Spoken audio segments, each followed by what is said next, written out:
Bien, continuamos.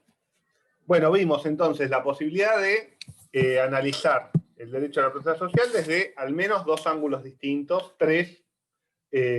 Uno, desde una posición, desde una visión desde el artículo 22, otra una visión desde el artículo 14, otra posición que también manifestó e incorporó Violeta respecto al conflicto de derechos, y vamos a meternos de lleno a esto, el conflicto de derechos y las diferentes posibles respuestas y las consecuencias que tiene ver que el derecho a la protesta social se enmarca o tiene relación con libertad de expresión, autonomía, igualdad, etc. ¿Está bien? ¿Cuál les parece que puede ser una consecuencia de que entendamos que el derecho a la libertad, a la protesta social, está vinculado a autonomía y a libertad de expresión? ¿Qué consecuencias tendría? ¿Qué estaría prohibido tanto en autonomía como en libertad de expresión?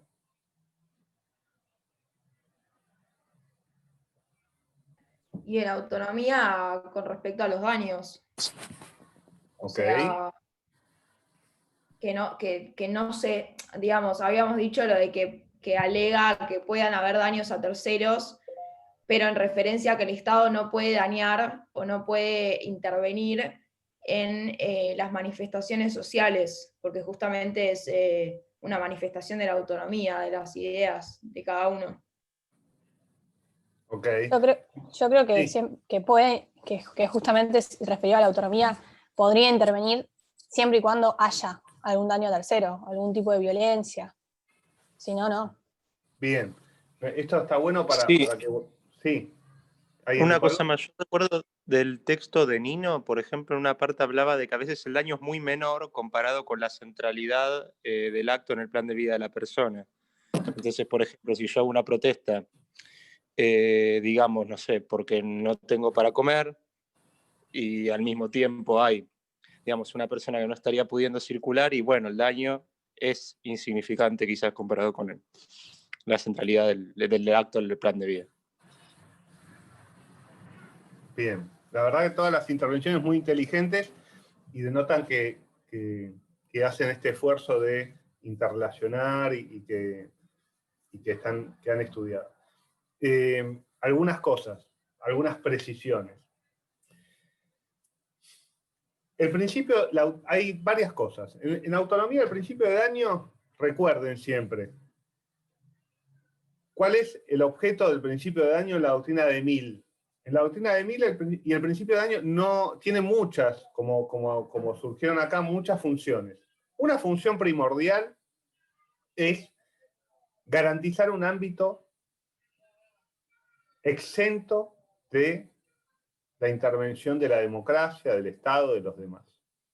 En ese sentido, ¿y cuál es la herramienta, el termómetro, el switch que Mill encontró? El daño a terceros. Bueno, si daña a terceros, el Estado puede intervenir; si no daña a terceros, no hay nada que hacer acá, no es su campo. En el ámbito de la protesta, en este sentido, la protesta que se da en el ámbito de lo público, ¿está bien?, que interacciona con otros, y en general el caso interesante de protesta es el caso de que interfiere con derechos de terceros. O sea, en general no suele ser problemática una protesta que no genere daño, está bien, que no genere molestias. En general las protestas generan daños y generan molestias. Muchas veces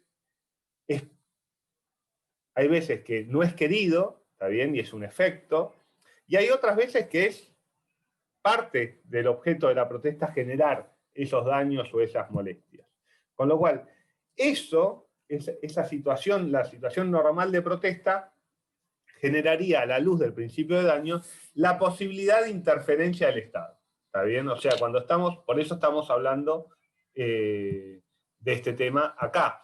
La protesta social es un tema que le interesa a la democracia, es un tema sobre el cual podemos hablar, podemos interferir, podemos hablar de todo, pero nos interesa a todos. No es un tema de la privacidad en términos norteamericanos de algunos. Por un lado. Eso no implica qué tipo de intervención. Todavía no definimos nada con eso. Simplemente que no es un tema privado de los participantes.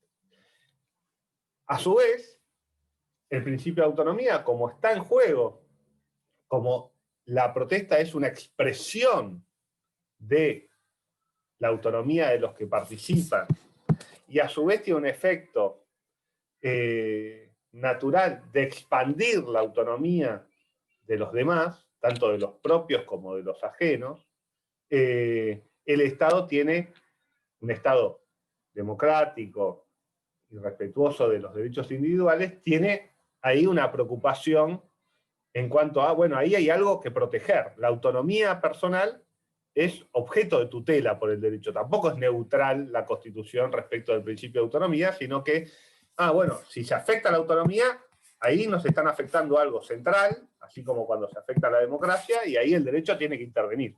¿Está bien? Tiene que intervenir ¿para qué? Para cuidar la autonomía.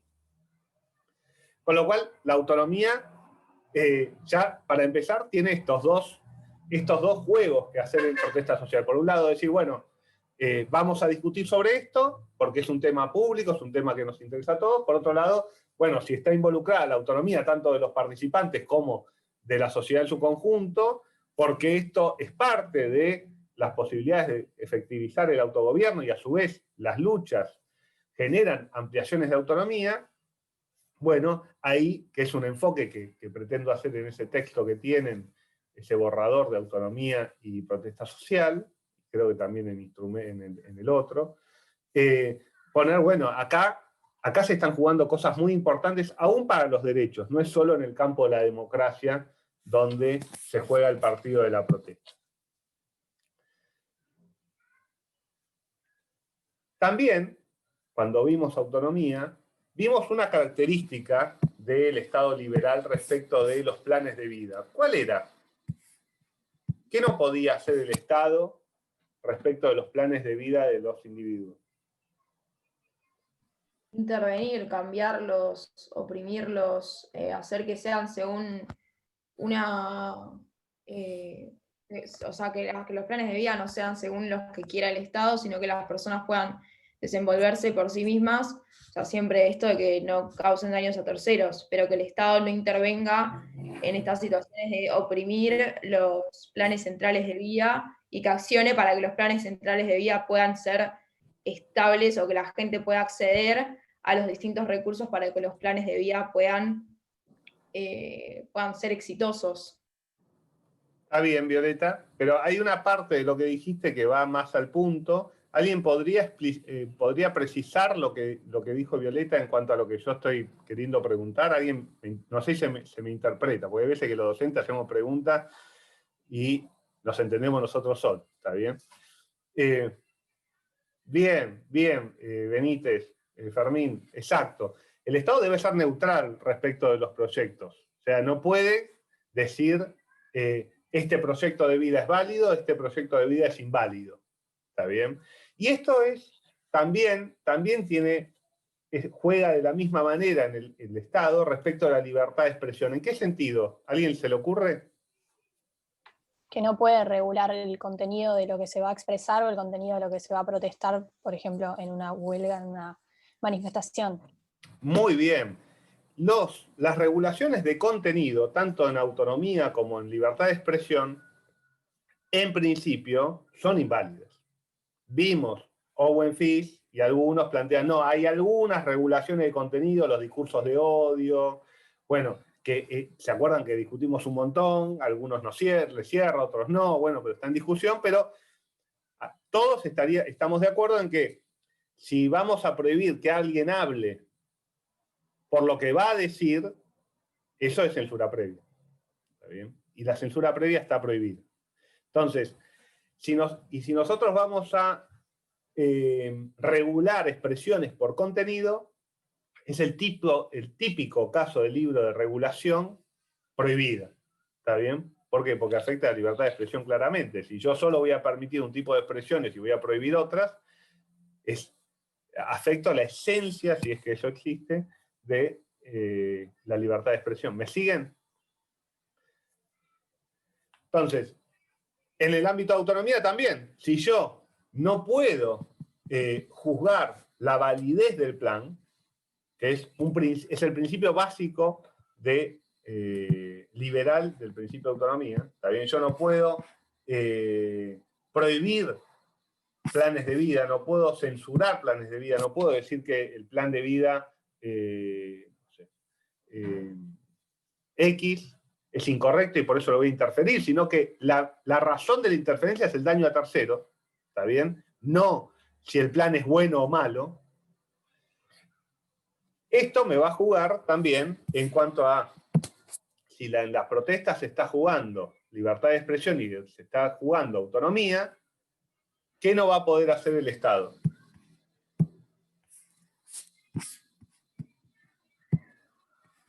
O los particulares. No entendí la pregunta, profe. Si esto es así, si el principio de autonomía veda valorar los proyectos de planes de vida y la libertad de expresión impide regular por contenido, o sea, prohibir expresiones por su contenido. Si en la protesta social está vinculado tanto a autonomía, o está fundada en la autonomía y fundada en la libertad de expresión, ¿qué no se puede hacer respecto de la protesta social? Ni el Estado ni particulares. ¿Qué no puede, qué interferencia no podría, qué interferencia sería inválida? Desde el sentido de la libertad de expresión puede ser prohibir la censura previa de alguna manera, o sea, no puede evitar que se lleve a cabo una marcha de forma preventiva, digamos. Está bien, Camila, pero estoy perfecto, pero digo, ¿por qué razones no podría? Claramente no podría.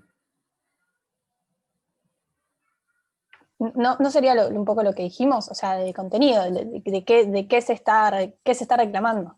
Perfecto. Bien. Sí, yo hay veces que soy bastante, quiero ir de a poco, ¿no? No pregunto genialidades tampoco.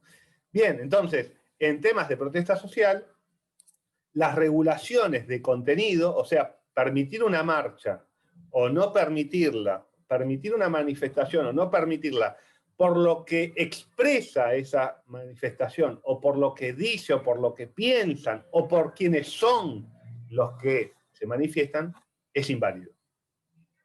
¿Está bien? Eso es lo que quiero que vean y de por qué es relevante si protesta social está vinculado con autonomía o con libertad de expresión o no lo está. Porque si no lo estaría, si fuera el derecho de reunión otra cosa, que no estaría vinculado con libertad de expresión, con igualdad o con autonomía, yo no podría utilizar estas categorías, o me costaría más. Entonces, si yo entiendo que se aplica el principio de igualdad en protesta social, y entonces sale una regulación que dicen, bueno, los negros no pueden marchar. ¿Qué se dispararía ahí? ¿Cómo sería esa normativa? Un juicio de valor sobre el contenido de la protesta, y bueno, y la intervención del Estado en eso. Es como que, por dar un ejemplo y sin hacer ningún tipo de juicio de valor, que se permita un corte de calle, por ejemplo, en Nacoite y Rivadavia, en Capital, y cuando, no sé, por dar un ejemplo, un grupo de pueblos originarios en la Patagonia se manifiesta, termine con represión y muertes, por ejemplo. Bien. Bien, bien, Dante. Y bien, Fermín. Fermín que dice, bueno, ahí lo que se dispararía es un escrutinio estricto porque se está utilizando una categoría sospechosa para permitir o no permitir la movilización. ¿Ven cuáles son los efectos de entender igualdad, autonomía, libertad de expresión? Bueno, entonces, si mañana el gobierno, cualquiera sea, ¿está bien? Dice, bueno, no, esta movilización no se puede hacer porque son blancos, o son homosexuales, o son heterosexuales, o son negros. Bueno, ahí se está violando la cláusula de igualdad. Entonces, a esa regulación le tengo que aplicar un escrutinio estricto. Si me van a decir, no, esa movilización no se puede hacer porque están propugnando o piden que se sancione una ley de interrupción legal del embarazo, o no pueden marchar porque se oponen a que se sancione una ley de interrupción del embarazo. Bueno, ahí vamos a tener una regulación de contenido que a la luz de la libertad de expresión es inválida. ¿está bien? No puede ser una razón para prohibir o para obstaculizar la movilización el contenido de la manifestación. ¿Me siguen? Lo mismo con autonomía. Entonces, por eso es tan importante y por eso se disputa tanto respecto de qué relación tiene la protesta social o cualquier situación o cualquier situación fáctica respecto de qué derechos, porque todo el arsenal, toda la construcción que tienen alrededor de la protección de ese derecho se va a poner en juego cuando se da una protesta social o cuando se da cualquier situación que uno la vincula con un derecho fundamental, ¿está bien? A su vez, la protesta social es un derecho fundamental en sí. Entonces, tenemos que no puede haber regulaciones de contenido. ¿Qué tipos de regulaciones sí pueden haber? Tiempo, lugar y modo. Bien, Lola, efectivamente. Lo que puede haber son regulaciones que la Corte Suprema de los Estados Unidos ha definido como de tiempo, lugar y modo. ¿Qué implica esto? Bueno, que si no es por el contenido, si no es discriminatorio y si no es en base a los planes de vida que proponen las personas que se manifiestan, bueno, hay algunas medidas que se pueden tomar. El ejemplo del libro siempre es, bueno, si yo impido o prohíbo manifestaciones ruidosas en la puerta de un hospital a las 3 de la mañana, parecería que es una regulación de tiempo, lugar y modo razonable. ¿Está bien? ¿Por qué? Porque hay determinados ambientes en donde se requiere determinadas características de situaciones y entonces, bueno, efectivamente hay, no sé, al lado de una neonatología no puedo hacer una manifestación con bomba de estruendo porque hay un montón de bebés recién nacidos que van a sufrir daños desproporcionados y además la manifestación se puede hacer en otro lugar sin que esos daños sean sufridos por terceros. ¿Me siguen hasta acá? ¿A alguien se le ocurre algún problema con esta de las regulaciones de lugar, tiempo y modo?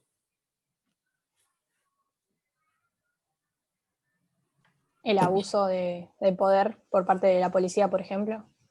A ver, ¿qué te referís? Porque a mí cuando leía el material, por ejemplo, me pasaba que yo sentía como que este derecho en particular era como uno de los más vulnerados, porque me llamó la atención un documento que mandaron para la bibliografía que era sobre qué hacer si estás detenido.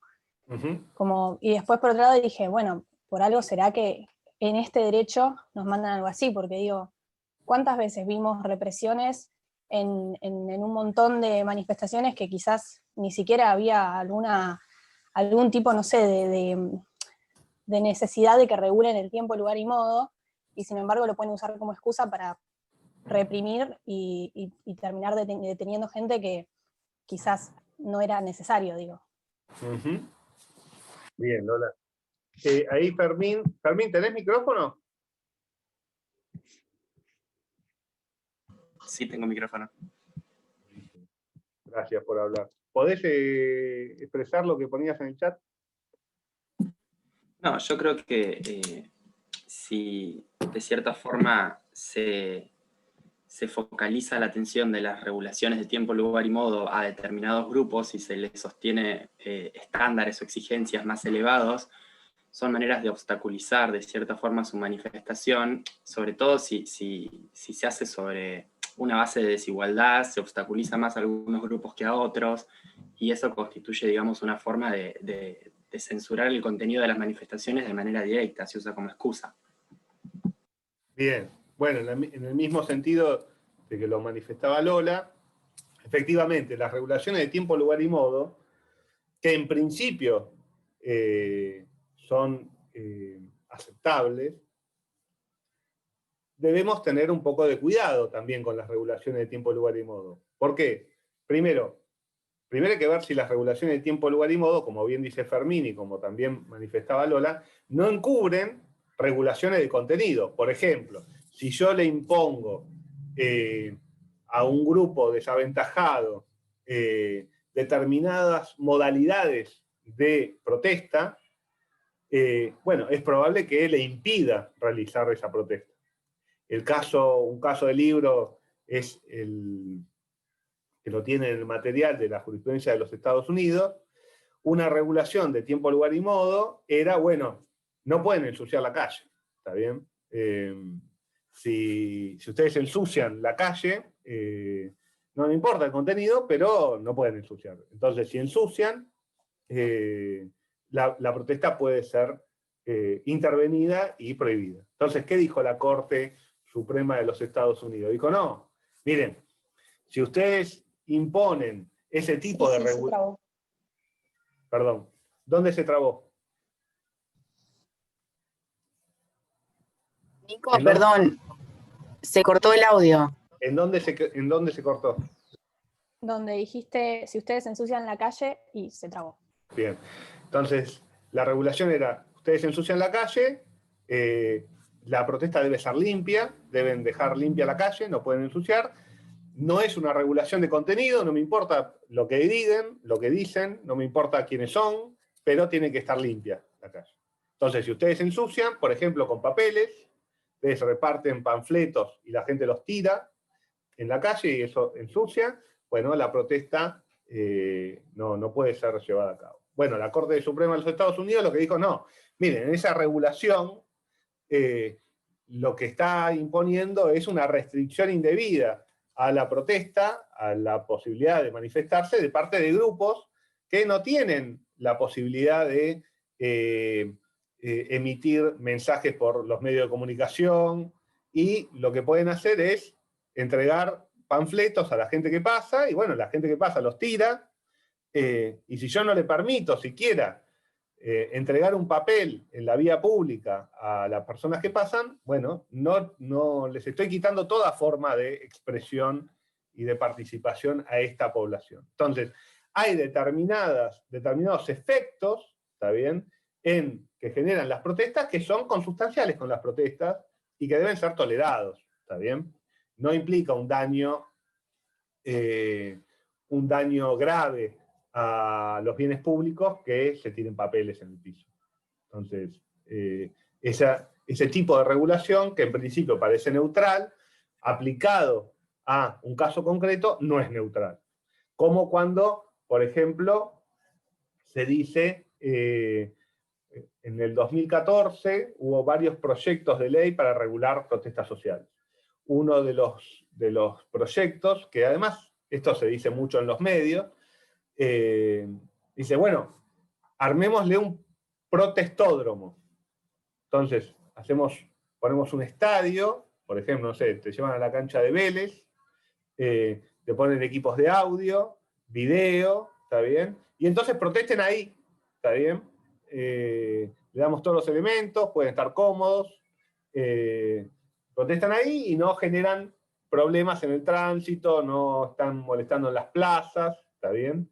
Y ustedes pueden ejercer tranquilamente, bueno, los chistes, los mensajes entre líneas se los dejo a ustedes, ¿está bien? Tengan en cuenta que esto después se graba, entonces, no. Bueno. ¿Qué les parece este tipo de regulación de tiempo, lugar y modo?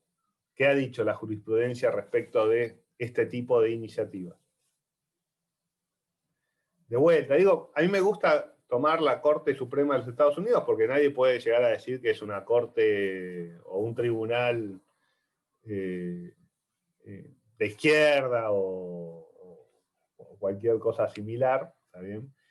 La propia Corte de los Estados Unidos estableció que no, que estas regulaciones están invalidadas, porque hay una doctrina que también utiliza la Corte Suprema de los Estados Unidos, que se llama la doctrina, ¿alguien la conoce? ¿Sabe cuál es el nombre?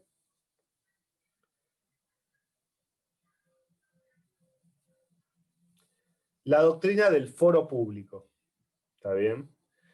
La doctrina del foro público lo que viene a proteger es que el lugar propio de la realización de las protestas es el ámbito público, las plazas, las calles. Ese es el lugar donde la humanidad, desde hace unos 6.000 años, se manifiesta, participa, interfiere con otros, interactúa con otros. Entonces, es consustancial con el ejercicio de la protesta social y el derecho a la manifestación y a la expresión que eso sea en su ámbito natural, que es las calles y las plazas. ¿Está bien? Ese es el lugar natural de la protesta. Porque es el lugar que la torna visible y es el lugar natural donde pueden poner en escena, ¿está bien?, en la escena pública, la problemática y las expresiones que tienen. Es la posibilidad que tienen de concientizar a los demás, de generar empatía con los demás y de poner en cuerpo y palabras frente a las autoridades públicas los problemas que suscitan o las necesidades que tienen o las peticiones que tienen o las ideas que quieren comunicar. ¿Está bien? Con lo cual, a su vez, generar un ámbito especial, alejado, para eso implica, por un lado, sacarlo de su ámbito natural, por otro, discriminarlos y bajarle el volumen y el precio a esas expresiones. Ah, bueno, vayan a protestar a donde no importa, ¿está bien? Sí, claro, vayan allá, bien lejos, y ustedes hagan todo el lío que quieran, protesten, hablen, total no los va a escuchar nadie, ¿está bien? Y aún cuando, por ejemplo, en alguno de los proyectos era inteligente en un punto, porque garantizaba algún tipo de cobertura televisiva de la televisión pública, ¿está bien? O sea que tenía que haber alguna cámara de la televisión pública en ese estadio. Bueno, eso tampoco es suficiente para garantizar la libertad de expresión, porque en la manifestación no solo hay expresión, ¿está bien? También hay petición y también, por eso tienen el texto de Owen Fish, El carácter indócil de la política, que les pido por favor que lo lean, también implica la manifestación el derecho a confrontar públicamente las ideas, ¿está bien? Que no es exactamente lo mismo que exponerlas. ¿Me siguen hasta acá? ¿Alguna pregunta? ¿Alguna cuestión? Lola hacía referencia al material de qué hacer en caso de ser detenido, que efectivamente subimos al Drive. Ese material lo generamos, yo coordino ese organismo de derechos humanos, soy el coordinador nacional de ese organismo, se llama Liberpueblo, y generamos ese material, porque efectivamente, y por qué Gargarella le importa el tema de la protesta social, o por qué a mí me interesa el tema de la protesta social, por qué lo damos. Porque efectivamente es uno de los derechos que sufren una mayor restricción por parte de los estados. Si ustedes leen, también creo que le subimos algunos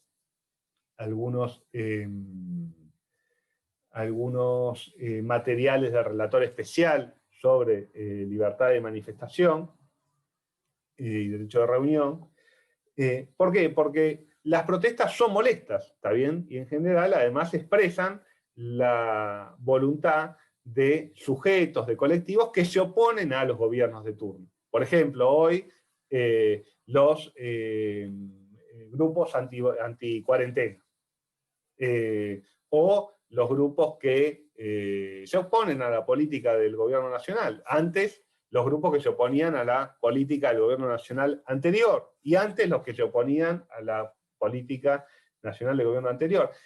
En general, las protestas que son objeto de interferencia son las protestas de opositores. En ningún lugar del mundo se interfiere o se reprime a las protestas que son a favor de los gobiernos, ¿está bien? O de las autoridades públicas.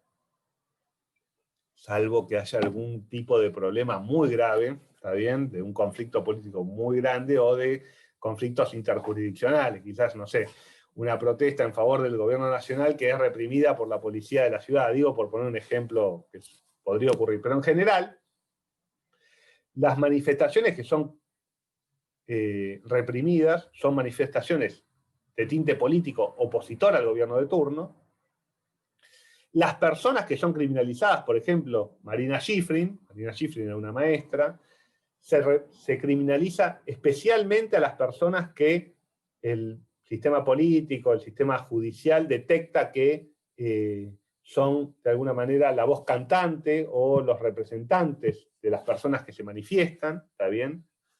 Tienen un objetivo de acallar, ¿está bien?, a esas voces, tienen un objetivo de desarmar las organizaciones e intimidar. Ustedes no saben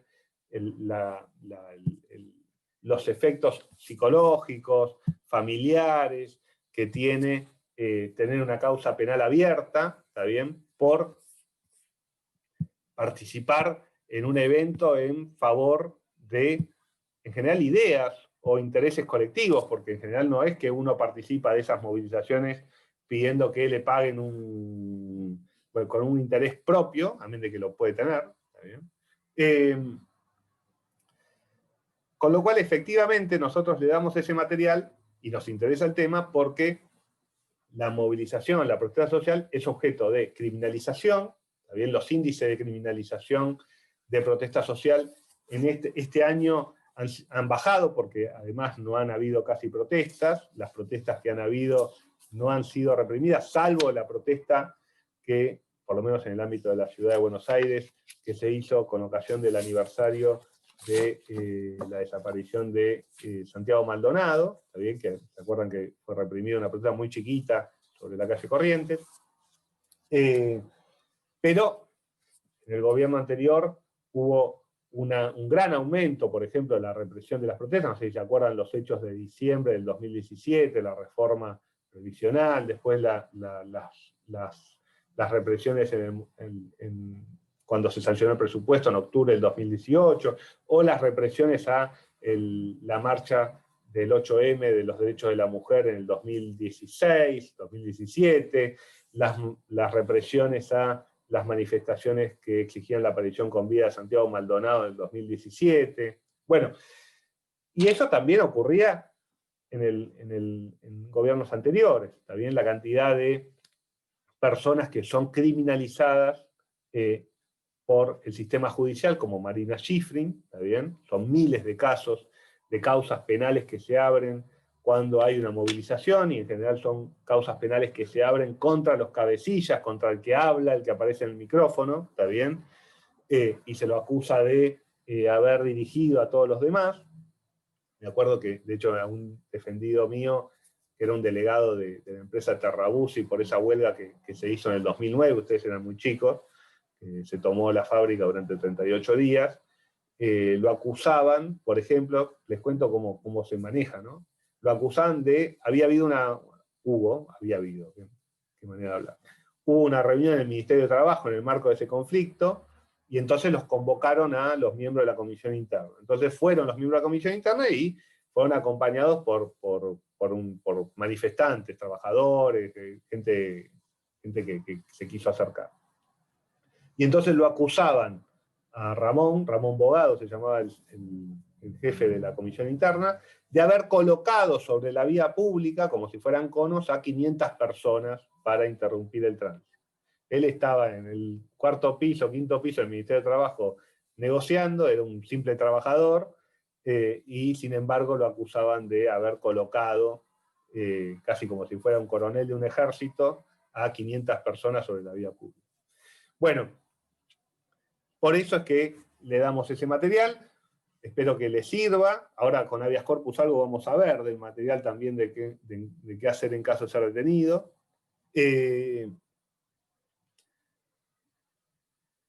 Y también es objeto, la protesta social, de, por ejemplo, no sé si recuerdan el famoso protocolo que quería imponer el gobierno anterior de Macri y Bullrich. Antes, en el gobierno de Cristina Fernández, se quería sancionar una ley que regule la protesta social. Bueno, estos temas siempre aparecen, ¿está bien? Es interesante, por eso, las recomendaciones del relator especial, que establecen que, en virtud de esto que hablamos, que no puede haber, o que son ilegales, las exigencias de autorización previa por parte de las autoridades, ¿está bien?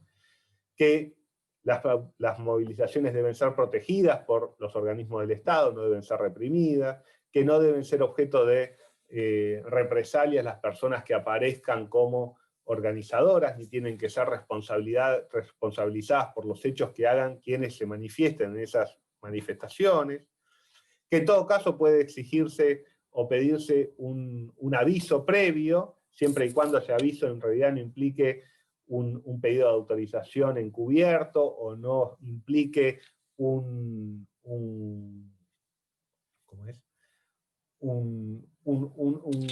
el cumplimiento de requisitos burocráticos que hagan que sean dificultosos, ¿está bien? O que expongan al que lo pide a hacerse responsable de lo que pase después. Y aún cuando no se cumplan esos avisos previos, en caso que existan, nunca la inexistencia de ese aviso previo puede ser la razón para la disolución, represión o criminalización de una movilización. Bueno, todos esos estándares están en esos documentos internacionales que tienen subido al Drive, que van amén del material que ya tienen por escrito. ¿Por qué toda esa protección a la protesta social? Porque se la tiene a su vez como una garantía social. Porque se tiene en cuenta la importancia de la protesta social para mantener y para defender la vigencia de los derechos que están y la necesidad de proteger a la protesta social para ganar nuevos derechos. ¿A alguien se le ocurre por qué? Y con esto cerramos.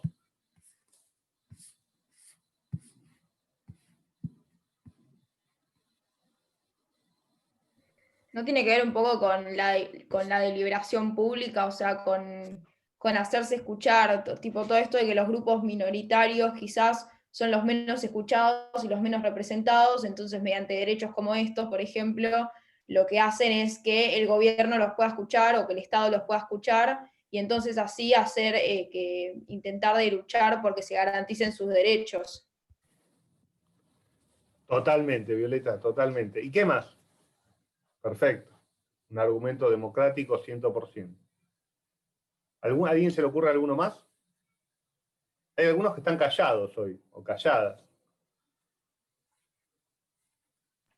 Yo creo que porque si justamente le manifestamos o manifiesta algún grupo en la vía pública algún tipo de cuestión, es porque algo vulnerado sienten.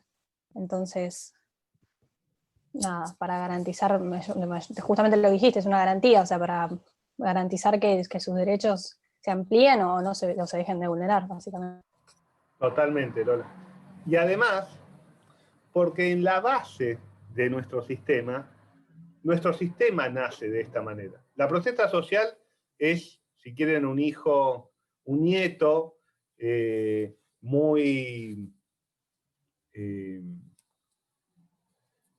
mucho más débil en el sentido de su potencia, ¿está bien? Porque la protesta reconoce el ordenamiento, ¿está bien? No es que no pretende un cambio revolucionario la protesta, pero la génesis de nuestros sistemas políticos son las revoluciones, ¿está bien? Con lo cual, la génesis de todos los derechos que existen, la génesis de toda la organización del poder que existe, ¿está bien? Todo lo que dice la Constitución fue objeto de grandes luchas sociales a lo largo de la historia, ¿está bien? Y están en la base de todo el edificio del constitucionalismo y la democracia moderna. Por eso el fundamento y el origen de nuestro sistema son al menos 3 grandes revoluciones, no 3 grandes juicios, ¿está bien? Son 3 grandes revoluciones. La inglesa, la francesa y la norteamericana. Ninguno de ellos pidió amablemente a la corona británica o al rey de Francia permiso para avanzar en el cumplimiento de los derechos. Y si ustedes ven, las 8 horas de trabajo se consiguieron gracias a la lucha de la protesta social, los derechos de las mujeres se lograron gracias a las movilizaciones y a la lucha de las mujeres y de la sociedad. El fin de la dictadura militar se logró gracias a que un pueblo con algunos grupos de avanzada, como fueron las Madres de Plaza de Mayo, se pararon y dijeron basta, y después la población salió a manifestarse, después de la Guerra de Malvinas.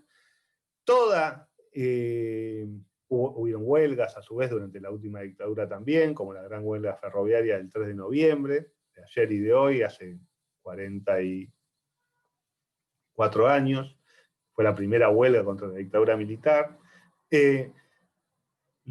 Todos los derechos laborales son productos de los conflictos y de las luchas de esos trabajadores. Todos los derechos que están se consiguieron con la lucha. Entonces, el derecho sabe que la única manera que hay para lograr niveles aceptables de vigencia de derecho es permitiendo, avalando y protegiendo las luchas sociales en determinados ámbitos, ¿está bien? Con determinadas características.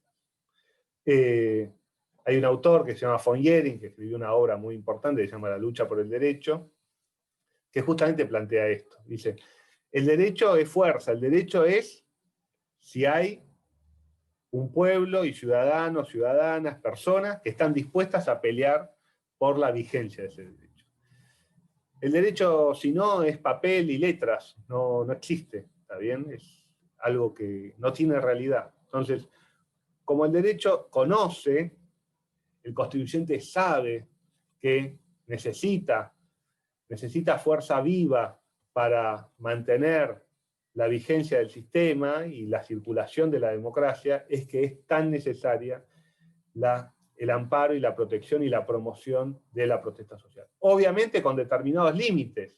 ¿Cuál es el límite? La protección de los derechos de terceros. Entonces, como bien dijo creo Fermín, y con esto terminamos, otro aspecto de la autonomía es, bueno, ¿qué derechos están en juego? Están cortando Callao y Corrientes. Hipermolesto. ¿Está bien? ¿Qué derechos están en juego en ese reclamo? Bueno, libertad de expresión, autonomía, igualdad, y además, en general, todos los derechos económicos, sociales y culturales, o del tipo que sea, que son materia del reclamo. ¿Está bien? Porque hay una violación de derechos. Hay casos más claros que otros. Por ejemplo, me tocó intervenir en un caso de una protesta social de pueblos originarios en el Chaco, donde habían cortado la ruta nacional que va nacional, creo que es provincial, que va al Impenetrable, ahora no me acuerdo el número de la ruta, y les abrieron una causa penal por el corte de ruta. Claro, habían muerto 5 chicos de esa comunidad de inhalición, de hambre, y esa comunidad salió a cortar la ruta porque se seguían muriendo sus chicos de hambre y necesitaban. Entonces, hay casos más claros. En esos casos, el daño a terceros está claramente de un lado. ¿Está bien? El daño al derecho a la circulación efectivamente tiene menor peso que el derecho a la vida de esa población. Sí, Federico, ¿querías decir algo? Sí, no, yo quería comentar que en línea con los ejemplos que venimos charlando de distintas situaciones de limitación a la protesta social que se han dado, o de debate sobre este choque de derecho que se produce, me parece como un tema muy interesante y que recurrentemente se debate producto de hechos que ocupan los diarios cada tanto, que tienen que ver con la protesta social, por ejemplo, de las fuerzas de seguridad, que fue un tema que este año me parece que también estuvo muy, muy en agenda, más allá de las posibles motivaciones políticas que pueda tener el hecho, ¿no? Quizás en ese caso entra un poco en juego esto que hablamos hoy de la regulación de, no sé si es de contenido, no sé si sería una regulación de tiempo, lugar y modo. ¿Cómo jugaría el choque de derechos en esos casos, donde hay determinados colectivos que tienen límites a la protesta? No sé, me parece que es un tema interesante, porque como que a mí me parece que esto que estamos charlando, quizás es como muy difícil, por lo menos para mí, como digo, es obvio que no se puede limitar esto, pero hay casos que son estos más complejos que decir, bueno, ¿cómo jugamos? ¿Cómo pensamos estos casos que quizás son más difíciles? Bien. Antes de ir a ese caso, que es el más difícil de todos, Federico, y que además es un desafío nuevo, si querés, para nosotros, termino esta idea. Esos casos que di recién son claros. Por ejemplo, Federico tiene un caso no tan claro, ¿está bien? Hay otros casos menos claros. Por ejemplo, el de las protestas en la ciudad. Bueno, no es tan claro que ese choque de los manifestantes de Callao y Corrientes con el derecho a circular de la población. Ahora, es importante cuando uno hace el análisis vincular y analizar todos los derechos en juego. Todos los derechos que están en el marco de la protesta, ¿está bien? Que son derechos fundamentales tanto para el Estado de Derecho como para la democracia, ¿está bien? Y para garantizar esa efectividad de esos derechos y el régimen constitucional, social de derecho, y los derechos que están enfrente. El derecho a la circulación en principio parecería que no es un derecho tan fuerte, ¿está bien? De hecho, el derecho a la circulación es uno de los derechos más reglamentados de todos. De hecho, el tránsito por la vía pública es el derecho más reglamentado. Límites de velocidad, formas de circulación, momentos en que se puede cruzar, momentos en que se puede doblar o no doblar. O sea, si hay un derecho que no es absoluto, es el derecho a la circulación. Sobre todo porque el derecho a la libertad de circulación está pensado en no restricción de movimientos por aduanas internas o por fronteras entre los estados, o la libertad de moverse dentro y fuera del país o dentro y fuera de la ciudad. No está pensado estrictamente para molestias en el tránsito, ¿está bien? Lo ampara, pero no está pensado en eso. Ahora, distinto es el caso, por ejemplo, aún en el ejemplo de la comunidad COM de Chaco, si en esa situación hay una ambulancia con las sirenas encendidas y un paciente adentro, que necesita pasar. Ahí el conflicto de derechos cambia, porque no solo es importante la naturaleza de los derechos que están en juego, que acá jugaría, hay otro derecho, que es el derecho a la vida, a la integridad física, a la salud de un tercero, ¿está bien? Sino que también importa el grado de inmediación con el cual se puede respetar ese derecho. Entonces, si yo no dejo pasar la ambulancia por el piquete, ese derecho va a ser vulnerado en su carácter absoluto, ¿está bien? Esa persona va a morir o va a perder la salud. Entonces, y el derecho a la protesta no es un derecho de a todo o nada. No es que porque yo deje pasar una tanda de autos y una ambulancia, el derecho a la protesta no existe más. ¿Se entiende? Entonces, en determinadas situaciones, el derecho a la libertad de circulación, fortalecido con otros derechos, como es este caso, le gana el derecho a la protesta. ¿Está bien? Y eso no implica que la protesta deba dejar de existir, ¿está bien? O que deban irse a su casa. ¿Está bien? Entonces, sí, Federico. No, que esto que está mencionando respecto, por ejemplo, al caso de que no dejarían pasar una ambulancia, que en el texto de Gargarella, como que lo menciona él el caso de, bueno, diferenciemos prohibir determinadas protestas con el hecho de penalizar conductas que en el marco de esa protesta violen o vulneren determinados derechos. Por ejemplo, no sé, si a un manifestante le revolvió una piedra a un policía y le rompe la cabeza, bueno, el problema no es la manifestación, sino ese manifestante que le tiró la piedra. Pero... Perdón. No, digo, por la propia dinámica que conocemos cómo funciona, es como muy difícil hacer esa diferencia que menciona Roberto en el texto, de decir, bueno, el que tiró la piedra hay que identificarlo y hay que llevarlo y meterlo en cana, o iniciarle un proceso, y a la manifestación, o sea, yo estoy de acuerdo absolutamente con la idea, pero me parece que después a la hora de operativizar eso, tenemos los problemas que tenemos a la hora de defender movilizaciones donde determinados grupos quizá más reducidos generan hechos violentos y legitiman el accionar de la fuerza represiva de cara a toda la manifestación. Como que eso también es difícil en la práctica operativa. Lo que plantea Roberto, ahora te dejo Lola, en ese punto es esos hechos aislados de violencia, qué sé yo, por ejemplo, el 24 de marzo, que yo en general estoy en la organización, y se movilizan 200.000 personas. Y quizás tenés un hecho de 15 personas que rompen una vidriera. Bueno, ese hecho no legitima la represión de la movilización. ¿Está bien? Porque además no es necesaria, no es proporcional. Porque vos podés evitar determinadas situaciones con intervenciones más reducidas, o quizás tenés que tolerar que sucedan y no intervenir en el momento por los efectos que van a generar en el resto de la población y en el resto de los... Porque además en las represiones no solo sufren las personas que están manifestándose, también sufren terceros, sufren detenciones personas que pasan por ahí, ¿está bien?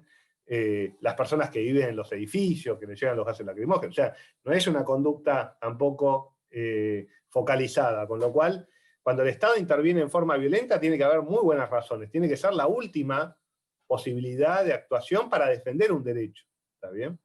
Eso es lo que plantea Roberto. Sí, Lola. No, nada, iba a dar mi punto de vista sobre lo que creía que decía Roberto, pero es más de lo mismo que dijo Federico. Decilo, Lola, lo que quieras.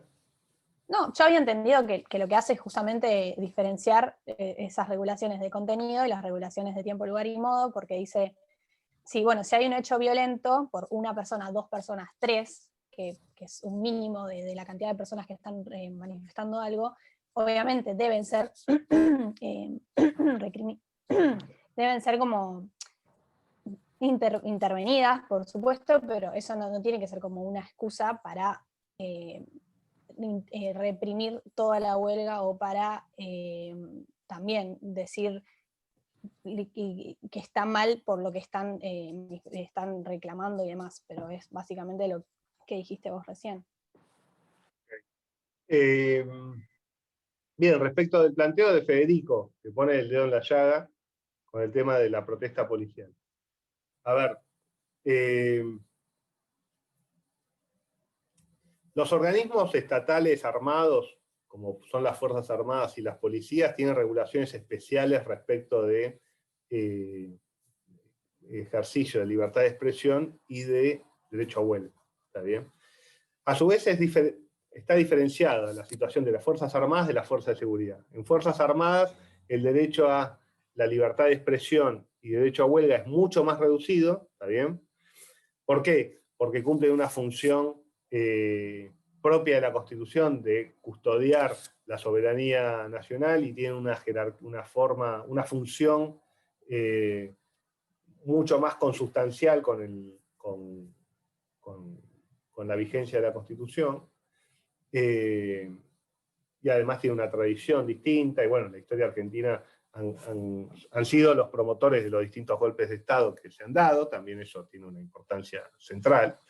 Y en las fuerzas de seguridad, que han sido parte además de esos golpes de Estado, y son las que en general llevan a cabo la represión en concreto en la vida social, para eso están. El derecho internacional, por ejemplo, prevé la posibilidad de que los estados establezcan restricciones a esos derechos. O sea, cuando garantiza, por ejemplo, la Organización Nacional del Trabajo el derecho a la huelga, bueno, prevé específicamente que los estados podrán tomar medidas distintas respecto de las Fuerzas Armadas y de seguridad. Y es una discusión respecto de cuál es el grado, cuál es el ámbito o la extensión de que hay que darle esos derechos. La última protesta creo que generó o mostró algunos problemas. Por ejemplo, que esos derechos se lleven a cabo por personal policial en servicio con uniforme, pero sobre todo armados. ¿Está bien? Esa situación de armados participar en un acto por fuera de las órdenes jerárquicas que tienen, o sea, el control que tiene el Estado, pone al límite la situación o el derecho a la protesta de esos sectores. ¿Está bien? Justamente por la forma de ejercicio, no tanto por quiénes son, ¿está bien?, ni por lo que expresan. Pero yo creo que una regulación de tiempo, lugar y modo mínima es que no se puede rodear la casa del presidente armado, ¿está bien?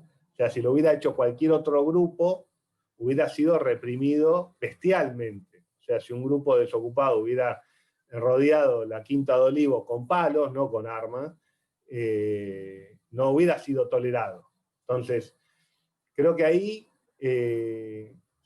se ponen en jaque algunos límites tanto de los derechos como de la posibilidad de mantener el orden dentro de las fuerzas de seguridad que están muy deterioradas, fuerzas de seguridad que están muy infiltradas por el delito y fuerzas de seguridad que están muy brutalizadas y pauperizadas también en sus condiciones de trabajo y remuneración, ¿está bien? Porque en general nadie discute que las fuerzas de seguridad están mal pagas y que son brutalizadas por la forma en que tienen de cumplir sus funciones.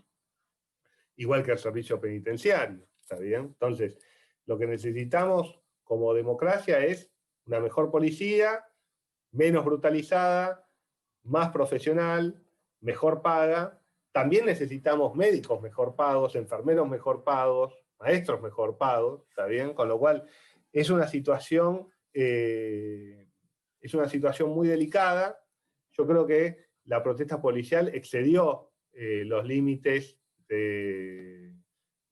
propios de la libertad de expresión y de la protesta social. Creo que fue otra cosa, ¿está bien? Y además por dedicarme a esto hace 20 años, te garantizo que no hubiera sido cualquier otro tipo de manifestación por mucho menos hubiera sido brutalmente reprimida, ¿está bien? Con lo cual, creo que ahí se vio un conflicto político de primer orden que excedió por mucho el tema de la protesta social y el tema de la clase. Me parece que excedía los límites tolerables esa manifestación. Sobre todo por el carácter armado. Digo, más allá de la sindicalización, ¿está bien? Me quiero referir al tema de la protesta social en particular, de la protesta. Creo que los policías pueden ejercer, creo que todos los sectores pueden ejercer el derecho a la protesta social, no creo que sea un tema de sectores desaventajados, ¿está bien? Los del campo creo que pueden hacer protesta social, todos podemos hacer protesta social, ¿está bien? Eso no me parece que es así. En cuanto a los modos, efectivamente las regulaciones de tiempo, lugar y modo son válidas, y creo que una básica es que oficiales que tienen que cumplir, garantizar el cumplimiento de la ley, no tienen que utilizar las herramientas que le da el Estado, particularmente las armas, para llevar adelante peticiones ante el Estado. Porque eso sí creo que ronda mucho o empieza a estar en un ámbito no aceptable. ¿Está bien? No sé si contesté la pregunta. Bueno, vamos a hacer un break de 10 minutos, ¿está bien? Y le metemos con habeas corpus, ¿les parece? Nos vemos y 10.